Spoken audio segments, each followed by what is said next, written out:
esteja convosco. Ele está no meio de nós. Proclamação do Evangelho de Jesus Cristo segundo Lucas. Glória a vós, Senhor.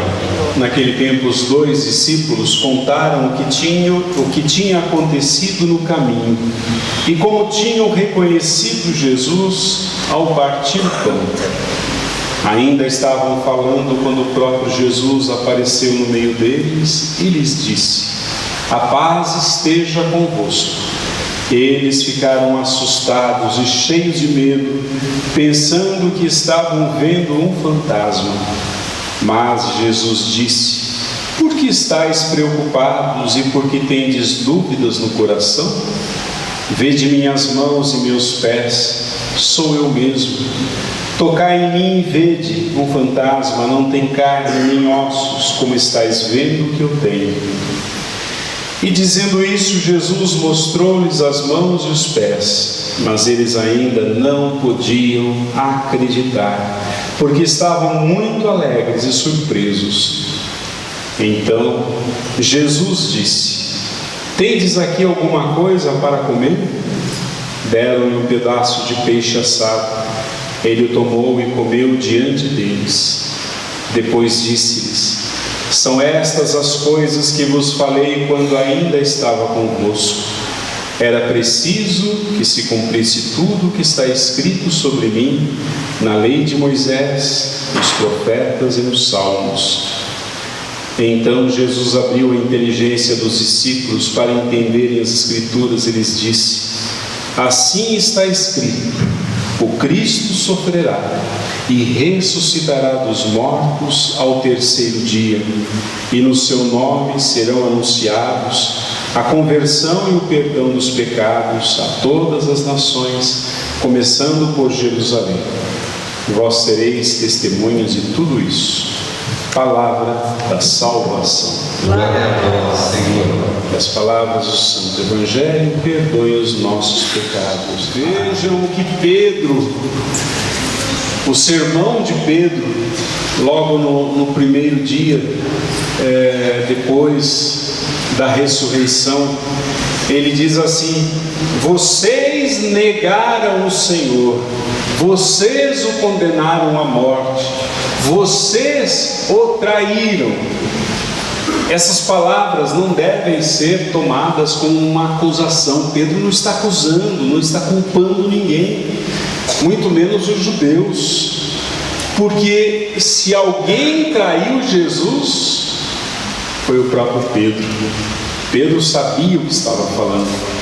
Essas afirmações, meus irmãos, bem que poderiam ser dirigidas a nós aqui hoje, deveriam também nos tornar mais humildes, através do reconhecimento de que cada um de nós tem sua culpa no mundo. Cada um de nós deixa o mundo um pouquinho pior do que encontrou. E nós temos a tendência de achar que nós não fizemos nada de mal, que nós só fizemos coisas boas. E temos a tendência de apontar os outros e dizer: ele é culpado, não eu. O outro é culpado, eu não sou culpado de nada. Nós culpamos alguém na sociedade, na política e até na igreja. Nós temos que reconhecer, meus irmãos, que nós gostamos de apontar os outros, mas não gostamos que nos apontem e que nos acusem de qualquer coisa. Mas Pedro termina esse sermão dizendo assim: eu sei que vocês fizeram isso, mas se fizeram por ignorância. É muito triste saber que a ignorância pode ganhar enormes proporções, quando até fazemos piadas sobre o sofrimento dos outros. Ninguém merece sofrer, meus irmãos, ninguém, porque todos somos culpados. Todos nós temos os nossos defeitos, todos nós fazemos as nossas coisas ruins e todos nós somos capazes das piores coisas. Quando o Lula agora, com a prisão do Lula, o que tem de piadinha sendo feita, tomara Deus que o filho dessas pessoas nunca conheça a prisão. Tomara que os seus netos, seus sobrinhos, seus parentes nunca tenham que passar pela mesma coisa. Ninguém merece sofrer o que sofre. E Pedro diz isso muito bem. Nós muitas vezes fazemos essas coisas porque nós somos ignorantes. Verdade? Rir do sofrimento alheio é ignorância. É ignorância. Ignorância significa ser tapado, significa não ver as coisas como elas deveriam ser vistas. Antes da gente fazer piadinha dos outros e rir dos outros, a gente deveria falar assim: eu não faço piada porque tenho filhos, não faço piada porque tenho netos. Você não sabe do futuro do seu filho e do seu neto, nunca. A gente não sabe o que pode acontecer. Então nós fazemos isso por ignorância, né? Mas isso não é desculpa. São Pedro mesmo, quando falou isso: vocês fizeram tudo bem por ignorância, mas agora se arrependam e se convertam, nos diz lá na primeira leitura. Então não adianta dizer eu fui ignorante, né? Mas então tem que me converter da ignorância. Até da ignorância eu tenho que me converter. O Evangelho de hoje relata a terceira aparição de Jesus ressuscitado. Na verdade, não se sabe quantas vezes Jesus apareceu depois de ressuscitado. Provavelmente dezenas de vezes. E estas vezes que nós ouvimos são chamadas de aparições oficiais e são relatadas para dizer que os apóstolos realmente estiveram com Jesus ressuscitado e que Jesus não é um espírito, não é fruto da nossa imaginação ou dos nossos desejos. Até hoje eu não consigo entender essa lógica. Eu não consigo entender por que católicos deixam da missa onde Cristo está ressuscitado para irem atrás de religiões que falam em fantasmas. Ainda outro dia um amigo me convidou para ir lá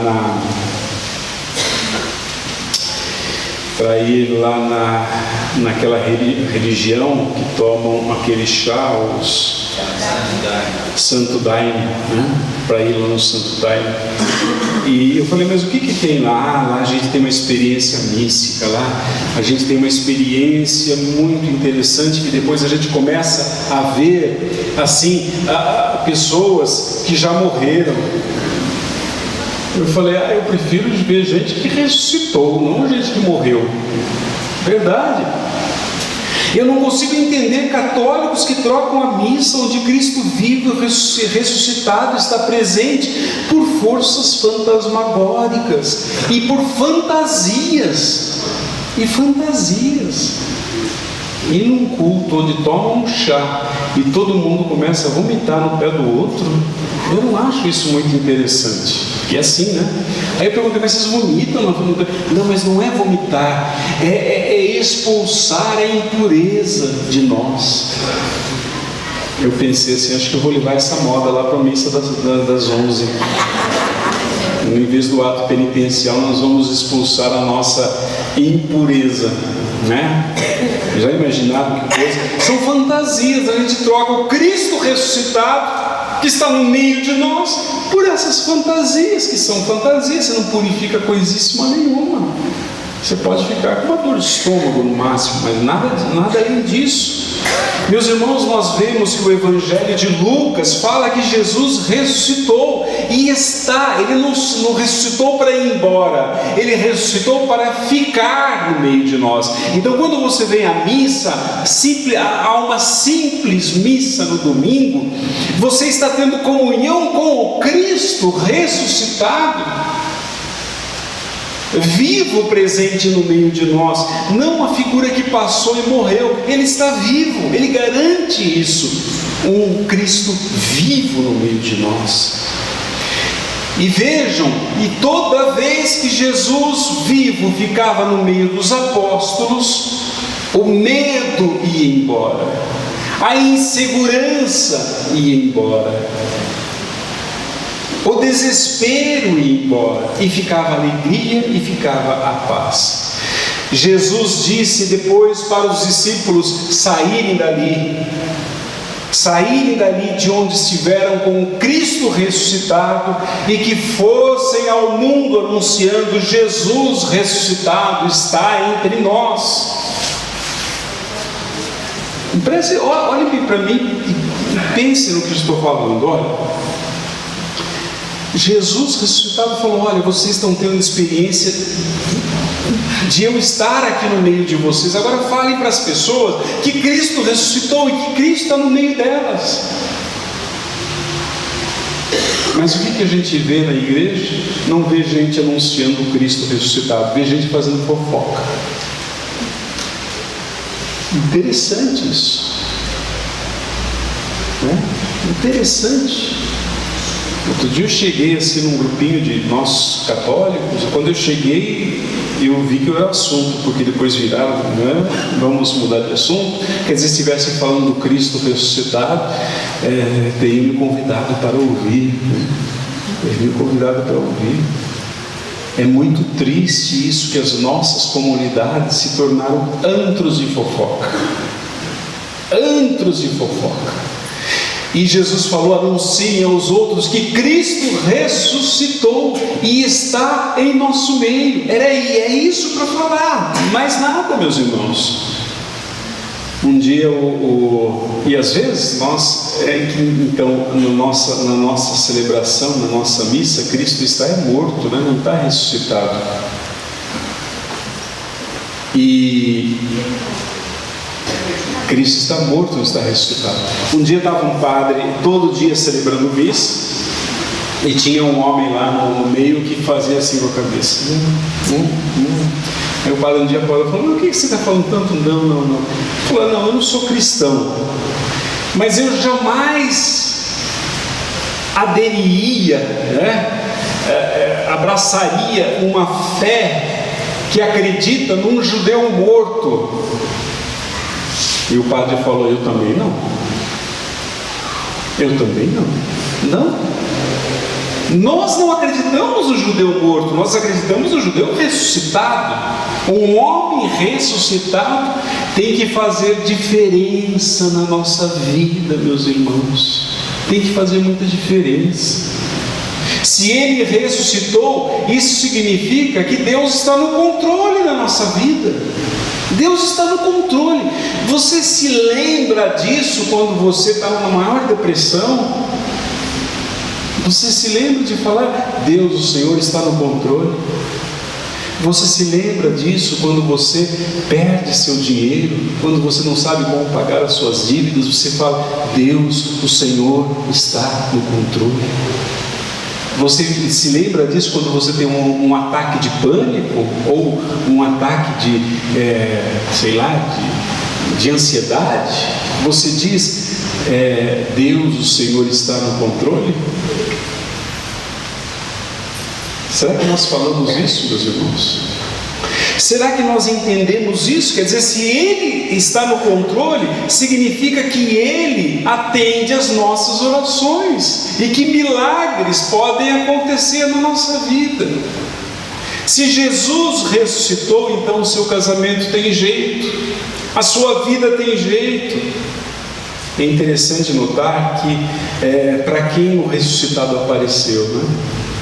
Jesus ressuscitado quer aparecer para aquele que está angustiado, para aquele que se sente perdido, aquele que está pecador. Porque veja, Jesus ressuscitado apareceu para um Paulo perseguidor, para um Pedro traidor, para uma Maria e outras Marias que choravam oprimidas, desanimadas e cansadas.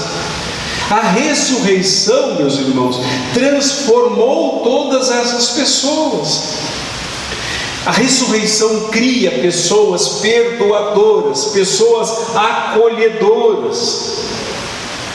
Então, uma comunidade hostil, uma igreja hostil, uma igreja que não acolhe, uma igreja que não perdoa, uma igreja que não abraça o ferido, o pecador, certamente O ressuscitado não está ali. O ressuscitado foi expulso dali. Que nós possamos, meus irmãos, portanto, abraçar o Cristo ressuscitado em nossa vida e que possamos anunciá-lo aos outros. E que a nossa vida seja o testemunho vivo dessa ressurreição. Amém. Creio em Deus Pai Todo-Poderoso, Criador do céu e da terra, e em Jesus Cristo, seu único Filho, nosso Senhor, que foi concebido pelo poder do Espírito Santo, nasceu da Virgem Maria, padeceu sob Pôncio Pilatos,